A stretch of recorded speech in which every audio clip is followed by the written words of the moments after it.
आज के वीडियो की शुरुआत हम लोग इस स्टेटमेंट से करते हैं जो भगवान बुद्ध का कथन है। पढ़िए ज़रा इसको क्या लिखा है।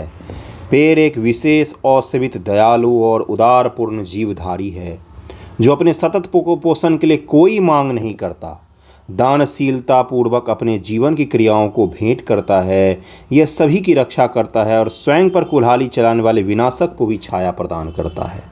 भगवान बुद्ध किसके बारे में लिख रहे हैं? ये पेड़ के बारे में लिख रहे हैं। दरअसल में वो प्रकृति की सुरक्षा और रक्षा की बात कर रहे हैं कि जो प्रकृति होती है, आप भले उसका नुकसान पहुंचाते हैं, लेकिन प्रकृति के जीव जो हैं, पेड़ पौधे जो हैं, ये मनुष्य का नुकसान नहीं पहुंचाते हैं।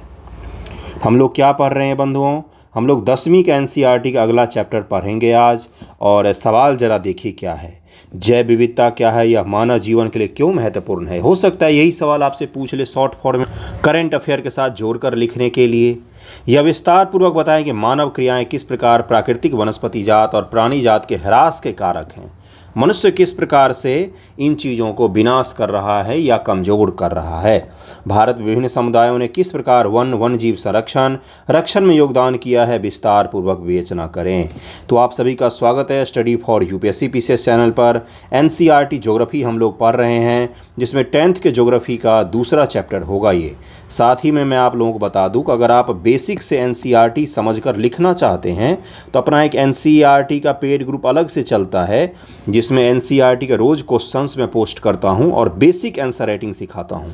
आप चैप्टर पढ़िए, उसके सवाल लिख कर भेजिए, मैं चेक करके आपको बता दिया करूंगा। और कुछ एक्स्ट्रा सवाल भी देता हूं मैं रोज़। कम्युनिटी में तो यूट्यूब पर सवाल तो पोस्ट करता ही हूं, भले ही आंसर जो है वो पेड ग्रुप में चेक होता है, तो आप सवाल देखकर वहां से स्तर पता कर सकते हैं। और अभी हम लोग 6, 7 का कंप्लीट करके 8 की ज्योग्राफी को कंप्लीट कर रहे हैं। 2 दिनों में 8 का कंप्लीट हो जाएगा। फिर हम लोग 9, 10, 11, 12 के ज्योग्राफी कंप्लीट करेंगे। उसके पश्चात हम लोग पॉलिटी और इकोनॉमिक्स के और NCERT को भी लिखेंगे, पढ़ेंगे, समझेंगे। ओके, तो इसलिए अगर जुड़ना हो आपको तो डिस्क्रिप्शन में लिंक रहता है, वहाँ पर आप मुझे मैसेज कीजिए, मैं आपको ऐड कर दूंगा पेड ग्रुप में। सस्ता सही है, ज़्यादा महंगा नहीं है। आप यकीन मानिए मार्केट में सबसे सस्ता दाम है। जुड़िएगा तो आपको बहुत मदद मिलेगा। PT के लिए भी आपका फैक्ट तैयार हो जाता है। मेंस का तो बात अलग ही है। PT का सारा फैक्ट तैयार हो जाएगा, आपका मेंस का भी हिस्सा तैयार हो जाएगा। आज का दूसरा चैप्टर है वन एवं वन्य जीव संसाधन। ये जो चैप्टर है ये आपका ज्योग्राफी के साथ साथ इकोलॉजी में भी मदद करेगा आपको, जो इकोलॉजी आपके GS2 का भाग है, तो उसको भी हम लोग कवर करेंगे। इसमें देखिए क्या लिखा हुआ है कि इस ग्रह पर हम सूक्ष्म जीवाणु, बैक्टीरिया, जोंक से लेकर वट वृक्ष, हाथी, व्हेल, जो कुछ भी आप अपने आस पड़ोस में जीवित देखते हैं वो सब के सब जीव जंतु में शामिल होते हैं, पेड़ पौधे में शामिल होते हैं। ठीक है, अत्यधिक जैव विविधता से भरा हुआ है। ये सब के सब मिलकर क्या बनाते? जैव विविधता। जीवित चीज़ों की विविधता, जैव विविधता। क्या बोला मैंने? जीवित चीज़ों की विविधता, जैव विविधता। जीवित तो पेड़ पौधे भी हैं, छोटे से कीड़े मकोड़े भी हैं, बड़ा सा एक जंबो हाथी भी है, शेर भी है, आप भी हैं, सब के सब विविधता के ही हिस्से हैं। मानव और दूसरे जीवधारी एक जटिल पारिस्थितिकी तंत्र का निर्माण करते हैं जिसका हम मात्र एक हिस्सा हैं। ये जो इतना जीव जगत है, हिंदू धर्म में, सनातन धर्म में बोला गया है कि 33 करोड़ देवी देवता होते हैं। वर्तमान जो मॉडर्न इकोलॉजी है या मॉडर्न जो साइंस है, उसने आज तक 33 करोड़ के करीब में जीव ढूंढा है। भारत में हर जीव जंतु से डेजिग्नेटेड एक देवी देवता होते हैं। तो 33 करोड़ जो संख्या है वो क्या है? जीवित जीवों की आज तक पता लगा पाए हैं हमारे साइंटिस्ट, 33 करोड़ के लगभग में। ठीक है, उसी प्रकार से मैंने कहाँ से जोड़ा उसको? तो अपने अध्यात्म से जोड़ा। अत्यधिक होते हैं, उदाहरणतया वायु जिसमें हम सांस लेते हैं, जल जिसे हम पीते हैं, मृदा जो अनाज पैदा करती है जिसके बिना हम जीवित नहीं रह सकते, पौधे, पशु, सूक्ष्म जीव इनका पुनः सृजन करते हैं। वन परिस्थिति तंत्र महत्वपूर्ण भूमिका निभाते हैं क्योंकि ये प्राथमिक उत्पादक हैं जिन पर सभी जीव निर्भर रहते हैं। प्राथमिक उत्पादक क्या होता है? जहाँ पर उत्पादन की क्रिया सबसे पहले हुई वही प्राथमिक उत्पादक होते हैं। जैसे सबसे पहले घास जन्मेगा, उसको हिरन खाएगी, हिरन को बाघ खाएगा, बाघ को कोई नहीं खाएगा, हो सकता है मर जाए, या तो हो सकता है कि हिरन ने किसी जो घास है उसको किसी छोटे जीव ने खाया, उसको उससे बड़े जीव ने, उसको उससे बड़े जीव ने खाया। तो सबसे पहले उत्पादन का काम किसने किया है? तो प्रकृति ने सबसे पहले उत्पादन का काम किया है, इसीलिए प्राथमिक उत्पादक होते हैं। वन्य जीवन, कृषि, फसल उपजातियों में अत्यधिक जैव विविधताएं पाई जाती हैं। यह आकार व कार्य में विभिन्न है परंतु आत्मनिर्भरता के जटिल जाल द्वारा एक तंत्र में गुथी हुई हैं। इसको फूड चेन भी कहा कहा जाता है, फूड चेन होता है, इसमें एक श्रृंखला होती है, एक जीव, दूसरा जीव, तीसरा जीव, चौथा जीव, ज़्यादा से 4 जीव तक जाते हैं, 5 तो हाईएस्ट हो गया। जो कि फूड वेब में क्या होता है, बहुत सारे जीव हैं जो एक दूसरे पर निर्भर होते हैं, सभी को एक दूसरे से कनेक्ट कर दीजिए तो फूड वेब बन जाता है, फूड वेब बन जाता है, जिसमें विविधता बहुत ज़्यादा होती है। शेर केवल हिरन को ही तो नहीं, गाय को भी, भैंस को भी खा सकते हैं, है ना। उसी प्रकार से जो घास होता है वो केवल हिरन ही नहीं, एक से ज़्यादा जीव जंतु खा सकते हैं, तो इसीलिए फूड वेब बन जाता है। वो फूड जो चेन होता है वो एक सीधी श्रृंखला में होती है, फूड वेब जो होता है वो जटिल श्रृंखला होती है। ओके, आगे बढ़ते हैं। देखिए क्या है इसमें, भारत वनस्पति जात और प्राणी जात। अब भारत में वनस्पति और प्राणी जो हैं वो कितने पाए जाते हैं, कहाँ पाए जाते हैं, उसकी विविधता को हम लोग पढ़ेंगे। यहीं से आपके सवाल मुख्यतया पूछे जाते हैं। देखिए क्या लिखा हुआ है, वास्तव भारत में जैव विविधता के संदर्भ में विश्व के सबसे समृद्ध देशों में से एक है। यहाँ विश्व के सारी जैव प्रजातियों के 8%, यहाँ पर विश्व की सारी जैव उपजातियों की 8% संख्या लगभग में 16 लाख पाई जाती, कहाँ, अपने देश में। यह भी खोजे जाने वाली उपजातियों में से 2 या 3 गुना है। आप पहले ही भारत में पाए जाने वाले वन्यजीव संसाधन ये सब पढ़ा चुका हूँ मैं, कि कौन कौन से प्रकार के वन पाए जाते हैं इस देश में, और उसमें कौन कौन से प्रकार के जानवर पाए जाते हैं। ओके, क्या आप जानते हैं कि हमारे देश में लगभग 81,000 वन जीवन उपजातियाँ और लगभग 47,000 वनस्पति उपजातियाँ पाई जाती हैं।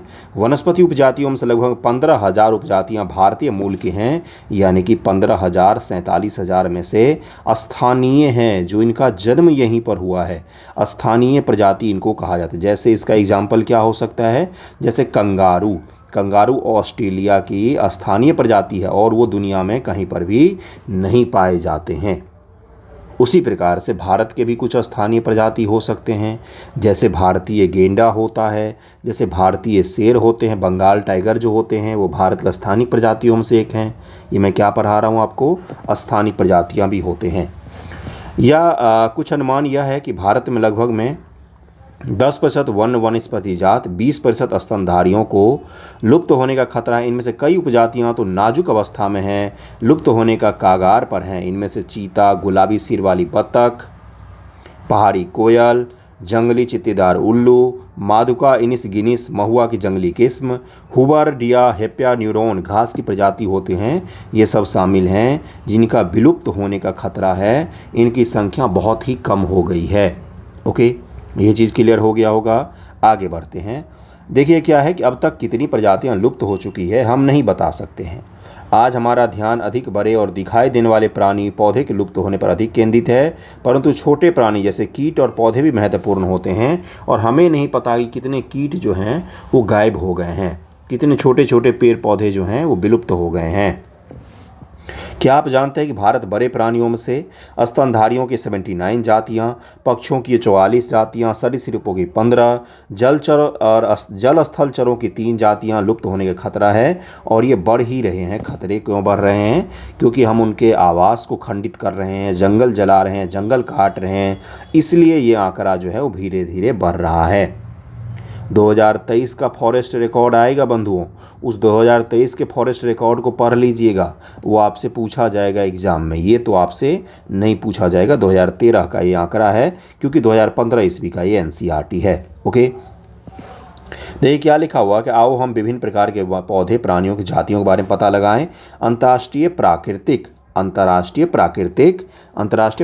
संरक्षण और प्राकृतिक संसाधन संरक्षण संघ IUCN, इसका UN से कोई लेना देना नहीं होता है। ये बिल्कुल ही अलग बॉडी है। IUCN 1947 के आसपास में स्थापित हुई थी, सबसे पुरानी संस्थाओं में से एक है। लेकिन भारत में एक संस्था काम करती है जो इससे भी पुरानी है और वन्य जीव के लिए काम करती है, जिसका नाम है बॉम्बे नेचुरल हिस्ट्री सोसाइटी। ये जो है बॉम्बे की सोसाइटी जो है ये मुख्य रूप से पौधों और पक्षियों के लिए काम करती है और बहुत ही पुरानी संस्था है। 1925 के आसपास में स्थापित ये संस्था है। सर्च कीजिए कब स्थापित हुई थी। सामान्य जातियां देखिए किनको कहा जाता है। IUCN के कुछ लिस्ट जारी किए जाते हैं, रेड डेटा बुक जिसको कहा जाता है, जिसमें खतरे स्तर पर जो जीव रह रहे हैं, जिनका विलुप्ति का कगार पर पहुंचने का डर है, उनकी जो संख्या है उसके आधार पर एक रिपोर्ट तैयार किया जाता है और उसमें उनको एक टैग दिया जाता है कि ये वल्नरेबल है, ये एक्सटिंक्ट हो गई हैं, इस तरह के टैग दिए जाते हैं। सामान्य जातियाँ, सामान्य क्या है? ये वे जातियाँ हैं जिनकी संख्या जीवित रहने के लिए सामान्य मानी जाती है, जैसे पशु, साल, चील व कृंतक रोडेंट जो होते हैं, ये अभी उतनी संख्या में हैं कि आसानी से जीवित रह सकते हैं, इनके ऊपर कोई विशेष खतरा नहीं है। संकटग्रस्त जातियाँ ये वे जातियाँ हैं जिनके लुप्त होने का खतरा है, जिन विषम परिस्थितियों के कारण इनकी संख्या कम हुई है। यदि वे जारी रहती हैं तो इन जातियों का जीवित रहना कठिन हो जाएगा। उनको संकटग्रस्त कहा जाता है, संकटग्रस्त जातियाँ कही जाती हैं। ध्यान में रखिएगा, पूछा जाता है ये चीज़ जो मैं पढ़ा रहा हूँ आपको। काला हिरन, मगरमच्छ, भारतीय जंगली गधा, गेंडा, शेर पूंछ वाला बंदर, ये कहाँ पर पाई जाती हैं? पश्चिमी घाट में ये पाए जाते हैं। और यूपीएससी ने 2017 ईस्वी में इसके बारे में सवाल पूछा था। संगाई मणिपुर हिरन, ये लोकटक झील में पाए जाते हैं। संगाई हिरन कहाँ पर? तो लोकटक बोला जाता है, लोकटक भी बोलते हैं। लोकटक झील, फुमडी वाला झील, तैरते हुए घर वहाँ पर हैं, लोकटक झील में ये पाए जाते हैं। ओके। वल्नरेबल सुभेद जातियाँ कौन होते हैं? तो ये वे जातियाँ जिनकी संख्या घट रही हैं। यदि इनकी संख्या पर विपरीत प्रभाव डालने वाली परिस्थितियाँ नहीं बदली जाती तो इनकी संख्या घटती रहती और ये संकटग्रस्त जातियों की श्रेणी में शामिल हो जाएंगे। नीली भेड़, एशियाई हाथी, गंगा नदी के डॉल्फिन इत्यादि इस प्रकार की जातियों के उदाहरण होते हैं। हाथी सबसे ज़्यादा भारत के किस राज्य में पाया जाता है? तो सबसे ज़्यादा कर्नाटक राज्य में हाथियाँ पाई जाती हैं। दुर्लभ जातियाँ क्या होते हैं? तो इन जातियों की संख्या बहुत कम या सुभेद्य हैं। यदि इनको प्रभावित करने वाली विषम परिस्थितियां नहीं परिवर्तित होती हैं तो ये संकटग्रस्त जातियों की श्रेणी में आ जाएंगे, उनको दुर्लभ कहा जाता है। अस्थानिक जाति किनको कहा जाता है? प्राकृतिक या भौगोलिक सीमाओं से अलग विशेष क्षेत्रों में पाई जाने वाली जातियां। अंडमानी टीला, निकोबारी कबूतर, अंडमानी जंगली सुअर, अरुणाचल के मिथुन इन जातियों के उदाहरण हैं जिनको अस्थानिक जातियां कही जाती है और ये केवल वहीं पर पाए जाएंगे, वहीं पर इनका जन्म हुआ है। अरुणाचल के जो मिथुन होते हैं बहुत ही बड़े से एक आकार का, बड़ा ही भैंस और गाय का मिश्रण करके बहुत ही बड़ा बना दीजिए, उसी प्रकार का एक जीव होता है। ओके। उसके बाद से निकोबार का एक कबूतर है जो बड़ा ही फेमस है। अंडमान का जंगली सुअर है जो इसी तरह के अस्थानिक जातियों में आते हैं। लुप्त जातियां कौन सी हैं? ऐसी जातियां जो लगभग में विलुप्ति के कगार पर ही पहुंच गई हैं। ये वे जाति इनके रहने के आवास में खोज करने पर अनुपस्थित पाई गई हैं। ये उपजाति स्थानीय क्षेत्र, प्रदेश, देश, महाद्वीप या पूरी पृथ्वी से ही लुप्त हो गई हैं। ऐसी उपजातियों में एशियाई चीता, गुलाबी सिर वाली बतख शामिल हैं। हमें इनका प्रमाण तो मिलता है लेकिन ये जीव नहीं मिलते हैं, उसको हम लुप्त जातियां कहते हैं। ओके। अगला देखिए क्या है, ये कुछ जातियों का फोटो दिया हुआ है, आप इनको देख सकते हैं। एशियाई चीता के बारे में यहाँ पर लिखा गया है जिनके पुनर्वास की योजना चलाई जा रही है और अभी हम देखते हैं कि कुनो नेशनल पार्क में अफ्रीका से चीते लाकर रखे गए हैं। भूमि पर रहने वाला दुनिया का दूसरा सबसे तेज स्तनधारी प्राणी होता है और 112 किलोमीटर प्रति घंटा गति से दौड़ सकता है। 112 किलोमीटर, बहुत तेज स्पीड है ये। लोगों को आमतौर पर भ्रम रहता है कि चीता एक तेंदुआ होता है। चीते की विशेष पहचान उसकी आंख के कोने से मुंह के नाक तक दोनों ओर फैली आंसुओं की लकीर नुमा निशानी होती है। ये निशानी आपको लग रहा होगा क्या पढ़ रहा हूँ, एशियाई शेर जो बंगाल टाइगर होते हैं उनके निशानी यूपीएससी पीटी में पूछा गया है। बिल्कुल सही सुन रहे हैं आप। 20वीं शताब्दी से पहले चीते अफ्रीका और एशिया में दूर दूर तक फैले हुए थे, परंतु इनके आवासीय क्षेत्र और शिकार की उपलब्धता होने के से ये लगभग लुप्त हो चुके हैं। भारत में तो 1952 में इनको लुप्त घोषित कर दिया गया था। अंग्रेजों के ज़माने में हमारा जो गुलाम भारत था उसमें इतना शिकार इनका किया गया, राजा महाराजाओं के द्वारा, ब्रिटिशर्स के द्वारा शिकार खेलने को भारत आते थे कि विलुप्त कर दिया, इस जीव को ख़त्म कर दिया उन लोगों ने। ओके। तो इस कारण से ये जीव जो हैं अब भारत में इनको अफ्रीका से लाकर बसाया जा रहा है। यदि आप अपने चारों ओर नज़र दौड़ाएंगे तो आप पाएंगे कि जिस प्रकार से हमने प्रकृति को संसाधनों में परिवर्तित कर दिया है, प्रकृति को हमने संसाधन बना दिया है, अपने काम में हर चीज़ को हम यूज में ले आते हैं। हमें लकड़ी, छाल, पत्ते, रबर, दवाइयाँ, भोजन, ईंधन, चारा, खाद इत्यादि प्रत्यक्ष व परोक्ष रूप से वनों और वन्य जीवन से प्राप्त होता है। आपने जो वस्त्र पहना हुआ है वो, जिसके टेबल कुर्सी पर बैठे हुए हैं वो, ये सब चीज़ आपको प्रकृति से ही प्राप्त हो रहा है। इसलिए हम ही जिन्होंने वन्य जीवन को नुकसान पहुँचाया है। भारत में वनों को सबसे बड़ा नुकसान किस कारण से हो रहा है? तो उपनिवेश काल में रेल लाइन, कृषि, व्यवसाय, वाणिज्य, वानिकी, खनन क्रियाओं की वृद्धि से हुआ। जब उपनिवेश का समय था, जब अंग्रेज भारत में आए तो उन्होंने यहाँ पर फैक्ट्रियाँ लगाई, उनको बहुत सारे संसाधन चाहिए थे तो बहुत बड़े स्तर पर वनों को काटा गया, रेल लाइनें बिछाई गई, सड़क के जाल बिछाए गए। डेवलपमेंट भले ही आप उसको कह सकते हैं, लेकिन उसका जो हमने कीमत चुकाया है ना, वो बेहद ख़राब कीमत चुकाया है, बहुत ही बड़े स्तर पर हमने कीमत चुकाया है। स्वतंत्रता प्राप्ति के बाद ही वन संसाधनों के सिकुड़ने से कृषि का फैलाव महत्वपूर्ण कारकों में से एक रहा। कृषि के कारण हमने वन काटे, क्यों? क्योंकि भूख जो होता है ना, उसके लिए हम कुछ भी कर सकते हैं। हमारी जनसंख्या भी बढ़ी है। जब आज़ाद हुए तो लगभग 60 करोड़ हमारी आबादी थी, आज 160 करोड़ पहुंच जाएंगे कुछ वर्षों। हम लोग 140 पर तो हैं ही, हम लोग 160 भी पहुंच ही जाएंगे। भारत में वन सर्वेक्षण 1951 के अनुसार 1980 के बीच में लगभग में 26,200 वर्ग किलोमीटर वन क्षेत्र कृषि भूमि परिवर्तित किया गया। 26,200 वर्ग किलोमीटर, छोटे मोटे देश की पूरी ज्योग्राफी होती है इतनी बड़ी, पूरा भौगोलिक क्षेत्र होता है इतना बड़ा, उसको हमने काट के, वनों को काट के खेत बना दिया है हमने। कब से कब के बीच में? तो 1951 से 1980 के बीच में। ओके। अधिकतर जनजातीय क्षेत्र विशेषकर पूर्वोत्तर मध्य भारत में स्थानांतरित झूम खेती स्लैश व बर्न खेती के चलते वनों की कटाई या निम्नीकरण हुआ है। ये आपको पता होना चाहिए। आज भी झूम खेती जो है कहाँ पर की जाती है? तो ये किया जाता है आज जनजातियों के द्वारा नॉर्थ ईस्ट के भारत में। आज भी ये झूम कृषि अधिकतर परस्यू किए जाते हैं। क्या उपनिवेश वन नीति को दोषी माना जाए? हमारे कुछ पर्यावरण विशेषज्ञों के अनुसार भारत के कई क्षेत्र संवर्धन, इनरिचमेंट, वृक्षारोपण अर्थात वाणिज्यिक दृष्टि से कुछ या एकल वृक्ष जातियों को बड़े पैमाने पर रोपण करने से पेड़ की दूसरी जातियां खत्म हो गई। हमारे देश में जैसे पहाड़ में जब पेड़ लगाए गए तो वहाँ के जो स्थानिक पेड़ थे, जो मिट्टी को होल्ड करके रखते थे, उनको काट के चीड़ के पेड़ ज़्यादातर लगाए गए। चीड़ के पेड़ के कारण से क्या हुआ? अब वनाग्नि भी ज़्यादा होती है वहाँ पर, और वहाँ पर वो पेड़ जो है वो मिट्टी को भी होल्ड नहीं कर पाते हैं। इसके कारण से लैंड स्लाइड भी ज़्यादा होते हैं। चीड़ को पेड़ को लगाने का काम किसने किया था? चीड़ और पाइन का, तो अंग्रेजों ने इस काम को किया था। देखिए यहाँ पर वही लिखा हुआ है। उदाहरण के तौर पर सागवान के एकल रोपण से दक्षिण भारत में अन्य प्राकृतिक वन बर्बाद हो गए। लकड़ी सागवान का उपयोग बहुत ही बड़े स्तर पर होता है। इसको दक्षिण भारत में इतना ज़्यादा लगाया गया कि वहाँ की जो स्थानिक प्रजातियाँ थी उनका विनाश हो गया। कब? तो औपनिवेशिक काल में। हिमालय में चीड़ पाइन के रोपण से हिमालयन ओक व रोडोडेंड्रन जो वनों का नुकसान हुआ है, जो रोडोडेंड्रन वन होते हैं उनका नुकसान हुआ चीड़ और पाइन के रोपण से। अब ये जो रोडोडेंड्रन होते थे ये मिट्टी को होल्ड करके रखते थे, आग को भी रोकते थे। अभी आप सुनेंगे कि पहाड़ों में आग लगती है बहुत ही बड़े स्तर पर। तो क्यों लगती है? क्योंकि चीड़ के जो पेड़ होते हैं वो आग को भी फैलने में मदद करते हैं। साथ ही साथ बहुत ही कमज़ोर लकड़ियाँ होती हैं और वो पेड़ के नीचे जड़ में काफ़ी कम मिट्टी को बांध कर रखते हैं, जिससे लैंड स्लाइड भी देखा जाता है। अब आपको पता चल रहा होगा। अगला देखिए क्या है। बड़ी विकास परियोजनाओं ने भी वनों को बहुत नुकसान पहुंचाया है। 1952 से नदी घाटी परियोजनाओं के कारण काफ़ी बड़े स्तर पर नुकसान हुआ है। अगला देखिए क्या लिखा हुआ है यहाँ पर कि 4 लाख हेक्टेयर से अधिक वन क्षेत्र नर्मदा सागर परियोजना का पूर्व हो जाने जलमग्न हो जाएगा। जो नर्मदा आप सरदार सरोवर बांध देखते हैं उसके कारण से कई सारे नुकसान हुए हैं। पश्चिम बंगाल में बक्सा टाइगर रिजर्व डोलोमाइट के खनन के कारण गंभीर खतरे में है। यही पूछ लेगा आपसे कि डोलोमाइट के खनन के कारण से कौन सा टाइगर रिजर्व खतरे में माना जाता है? तो बुक्सा टाइगर रिजर्व या बक्सा टाइगर रिजर्व। अब तो वहाँ पर टाइगर 9 के बराबर में है। उसको डोलोमाइट के खनन के कारण से अति संकटग्रस्त माना जाता है। वहाँ के टाइगरों को काफ़ी नुकसान हो रहा है। ओके, अगला देखिए क्या है।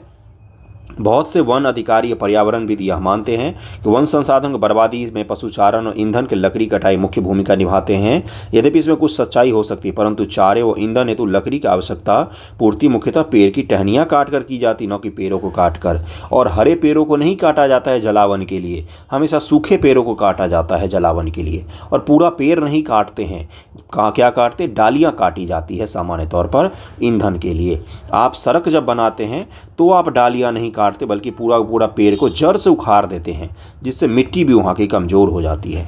पारिस्थितिक तंत्र देश के मूल्यवान वन पदार्थों, खनिज व अन्य संसाधनों के संचय कोष हैं जो तेज़ी से विकसित होती हैं। औद्योगिक शहरी अर्थव्यवस्था की मांग की पूर्ति के लिए बहुत ही महत्वपूर्ण होते हैं। ये आरक्षित क्षेत्र अलग अलग लोगों के लिए अलग अलग मायने रखते हैं। विभिन्न वर्गों के बीच संघर्ष के लिए अनुकूल परिस्थितियाँ पैदा करते हैं और इसके कारण से कई बार संघर्ष की परिस्थितियाँ भी पैदा हो जाती हैं, जिसका उदाहरण आज सुबह के न्यूज़पेपर मैंने बताया था माओवादियों के बारे में कि यहाँ पर संसाधनों के कारण से संघर्ष शुरू हुआ था। जो रेड कॉरिडोर है उड़ीसा छत्तीसगढ़ के इलाके, इनकी मैं बात कर रहा हूँ। अब हिमालयन यव ये एक बहुत ही विचित्र सा, बहुत ही अद्भुत सा पेड़ होता है जिसकी बहुत सारी क्या हैं तो खूबियाँ हैं। अब इसको पढ़िए जरा। ये क्या ये पूछा जा सकता है?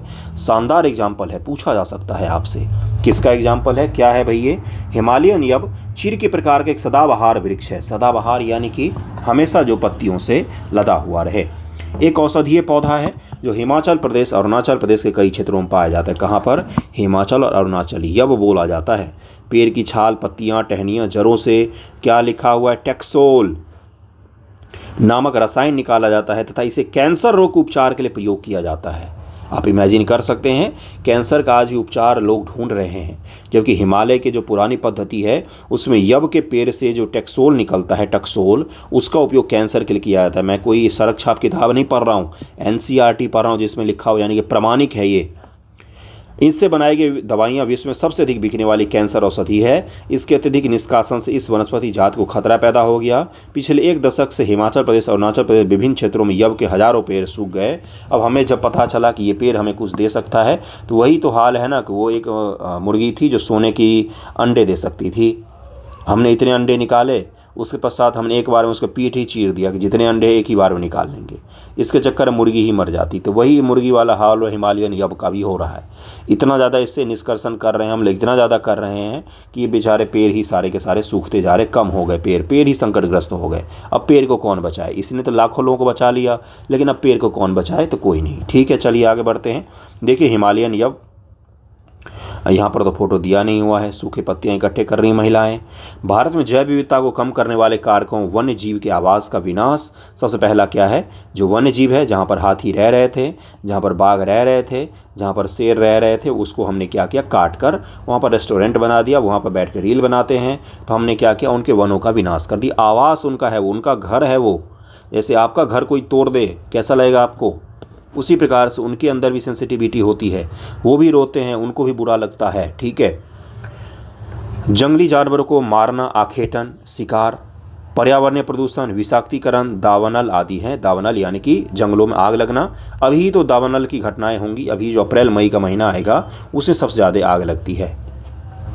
पर्यावरण विनाश के अन्य मुख्य कारकों में संसाधन का असमान बंटवारा, उनका असमान उपभोग, पर्यावरण के रखरखाव की जिम्मेदारी में असमानताएं शामिल हैं। आमतौर पर विकासशील देशों में पर्यावरण विनाश का मुख्य दोषी अत्यधिक जनसंख्या को माना जाता है। हमारे यहाँ पर जनसंख्या वृद्धि के कारण से सरकार को सड़क, रेलवे कनेक्टिविटी ये सब करनी पड़ती है, अलग अलग जगहों को जोड़ना पड़ता है, और जनसंख्या वृद्धि का आवास भी बनते हैं ज़्यादा, कृषि के लिए भी ज़्यादा ज़मीन चाहिए, तो पेड़ पौधों को धड़ल्ले से लोग काटते चले जाते हैं। यद्यपि एक अमेरिकी नागरिक का औसत संसाधन उपभोग एक सोमाली नागरिक का औसत उपभोग से 40 गुना ज़्यादा है। इसी प्रकार शायद भारत के 5% धनी लोग 25% गरीब लोगों की तुलना में अपने संसाधन उपभोग द्वारा पर्यावरण को अधिक नुकसान पहुंचाते हैं। ये भी एक बहुत बड़ी विडंबना है कि जो अमीर लोग होते हैं वो पर्यावरण को अधिक नुकसान पहुँचाते हैं, जो अमीर देश होते हैं वो पर्यावरण को अधिक नुकसान पहुँचाते हैं। एक गरीब आदमी के घर में हो सकता है एक फैन लगा हुआ हो, एक अमीर आदमी के घर में हो सकता है 10 गो AC लगा हुआ हो। तो 10 गो AC जब चलेगा, फ्रिज जब चलेगा, उतना बड़ा जब घर होगा तो उतनी बड़ी मात्रा में बिजली भी चाहिए होगी, उतनी बड़ी मात्रा में पानी भी चाहिए होगी, उतनी बड़ी मात्रा में सीमेंट, कंक्रीट, पेंट वगैरह भी चाहिए होगा बनाने के लिए। तो सबके लिए प्रकृति का ज़्यादा दोहन किया जाता है। आपने कभी देखा है कि शेर ने आज एक हिरन खाया और अगले दिन के लिए मारकर फ्रिज में रख लिया हो? नहीं। ये हम इंसानों की फितरत होती है, जितना खा रहे हैं उससे ज़्यादा घर में भंडारित करके रख लेते हैं, इसीलिए हम प्रकृति को ज़्यादा नुकसान पहुंचाते हैं। जंगली जीव जंतु प्रकृति को नुकसान नहीं पहुंचाते हैं। ओके। तथा इन 5% लोगों के पर्यावरण रखरखाव में भी कोई जिम्मेदारी नहीं है। प्रश्न यह है कौन, क्या, कहां से कितना उपभोग कर रहा है? तो अभी बताया गया कि अमेरिका के जो नागरिक होते हैं, जो सबसे दुनिया के अमीर देशों में आते हैं, उनके जीवन में उपभोग का स्तर बहुत ही ज़्यादा होता है। प्लास्टिक ज़्यादा बर्बाद करते हैं, फेंकते हैं, कार्बन उपभोग भी ज़्यादा करते हैं, कार्बन एमिशन ज़्यादा करते हैं। पर आदमी के हिसाब से कार होती है वहाँ पर, तो उसका ज़्यादा कार्बन उपभोग होता है। क्या आप जानते हैं कि भारत के आधे से अधिक प्राकृतिक वन लगभग खत्म हो चुके हैं? 1/3 जलभग भूमि सूख चुकी है। 70% धरातलीय क्षेत्र प्रदूषित हैं। धरातलीय जल जो है 70% तो प्रदूषित हैं। 40% मैंग्रोव क्षेत्र लुप्त हो चुका है। जंगली जानवर और पेड़ पौधे कटाई के कारण से विलुप्ति के कगार पर हैं। प्राकृतिक संपदाओं को हमने ऐसे के तैसे करके रख दिया है। क्रियाकलाप करके देखिएगा। आप कोई बच्चे थोड़ी ना, आप आंसर राइटिंग कीजिएगा। वन्य जीवन का विनाश मात्र जीव विज्ञान का विषय ही नहीं है। जैव संसाधन का विनाश सांस्कृतिक विविधता के विनाश से जुड़ा हुआ है। जंगल, जीव जंतु हमारे कल्चर से जुड़े हुए हैं।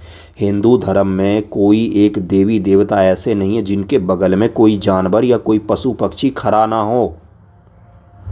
इसलिए हमारे जो पूर्वज थे, भारत भूमि पर रहने वाले जो पूर्वज थे, भले वो किसी भी धर्म के हों, किसी भी संप्रदाय को मानने वाले हों, उन्होंने इस चीज़ को समझा जाना, इसलिए उन्होंने नुकसान नहीं पहुंचाया इस चीज़ को।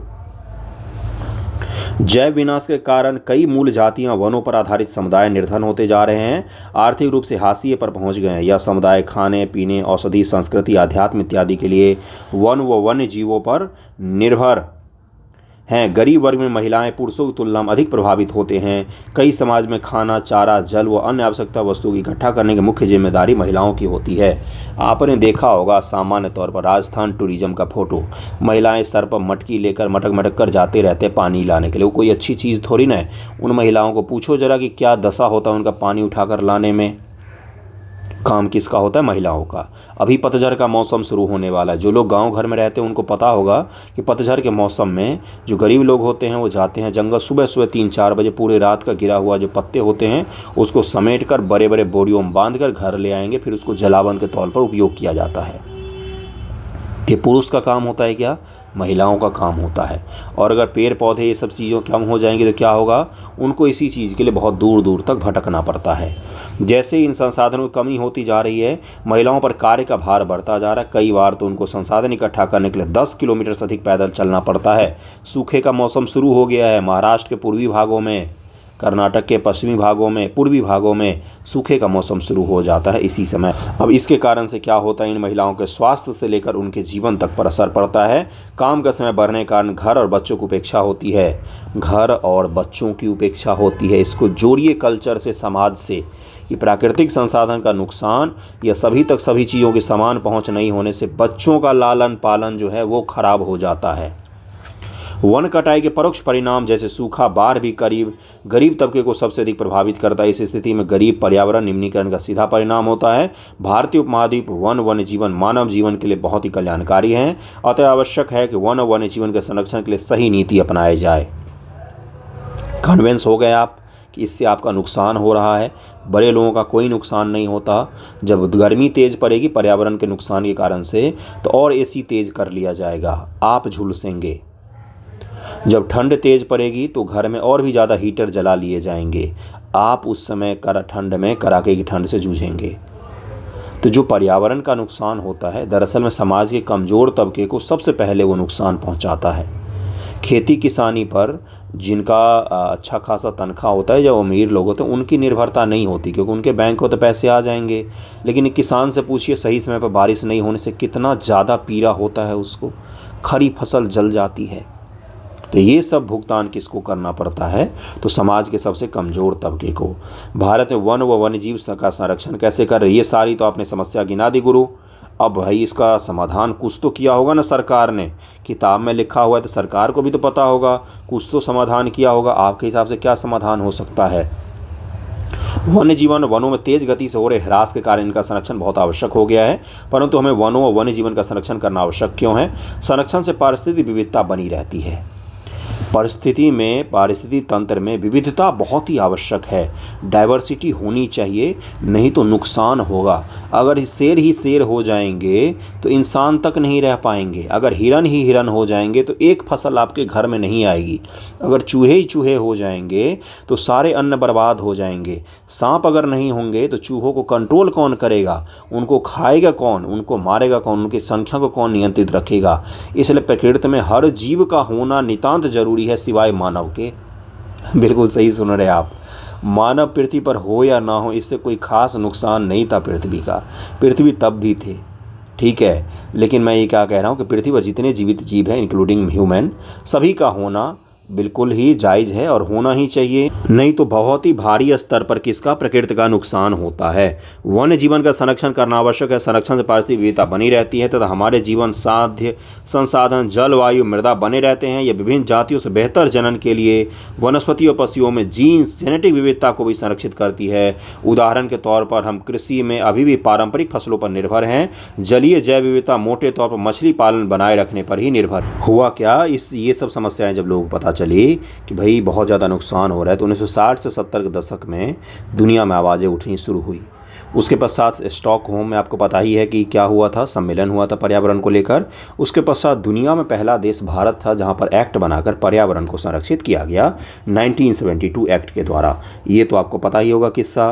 आगे देखिए क्या है, ये काजीरंगा है। काजीरंगा कहाँ पर है? तो असम में है। बेहद खूबसूरत जगह, जरूर जाइए घूमने, कभी मौका मिले तो। टाइगर रिजर्व भी है और ये एक सींग वाला गेंडा भी वहाँ पर पाया जाता है। देख रहे हैं कीचड़ में नहा रहा है ये। जीवों के व्यापार व रोक लगाना आदि पर प्रबल जोर दिया गया। तत्पश्चात केंद्रीय सरकार और कई राज्य सरकार राष्ट्रीय उद्यान, वन्य जीवन पशु विहार स्थापित किए। नेशनल पार्क व वाइल्ड लाइफ सेंचुरी को स्थापित किया गया कई सारे जगहों पर। केंद्रीय सरकार ने कई परियोजनाओं को भी घोषणा की जिसका उद्देश्य गंभीर खतरे में पड़े कुछ विशेष वन्य प्राणियों को रक्षण प्रदान करना था। इन प्राणियों में बाघ, एक सींग वाला गैंडा, कश्मीरी हिरन, हंगुल। हंगुल कहाँ पाया जाता है? आप मुझे बताइएगा सर्च करके, हंगुल कहाँ पर पाया जाता है।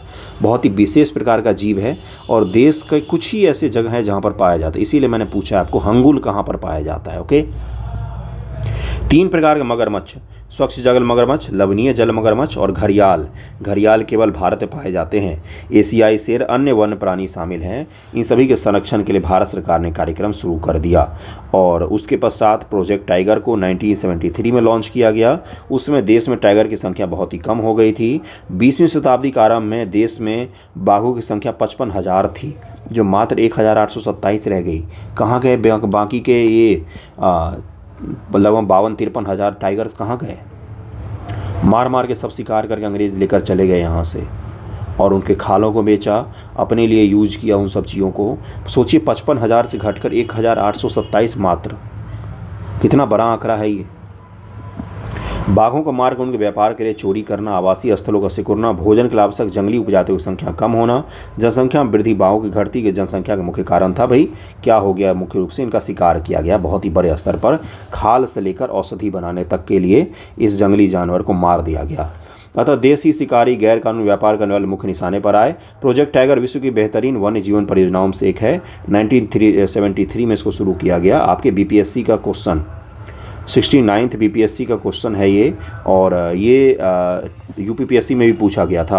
अब जब प्रोजेक्ट टाइगर शुरू किया गया तो शुरुआत में तो खूब सफलता मिली सरकार को। देखिए यहाँ पर लिखा हुआ आंकड़ा कि 4,002 हो गए 1985 में, 89 में 4,334 हो गए, लेकिन 1993 में फिर से संख्या घटकर मात्र 3600 तक पहुँच गई और उसके बाद फिर से बाघों की संख्या घटने लग गई। फिर भारत सरकार ने जोर लगाया, अब जाके भारत में बाघों की संख्या 3,300 के आसपास, 3,100 के आसपास पहुँची है। भारत में बहुत सारे टाइगर रिजर्व हैं। वर्तमान में कितने टाइगर रिजर्व है एक बार देख लीजिएगा। आजकल संरक्षण परियोजनाएं जैव विविधता पर केंद्रित होती हैं, न कि इसके विभिन्न घटक पर। संरक्षण के विभिन्न तरीकों की गहनता से खोज की जा रही है। संरक्षण योजना में कीटों को भी महत्व मिला है। वन्यजीव अधिनियम 1980-1986 के तहत सैकड़ों तितलियों, पतंगों, भृंगों और ड्रैगन फ्लाई को भी संरक्षित जातियों में शामिल किया गया है। 1991 में पौधों की 6 जातियां पहली बार इस सूची में रखी गई।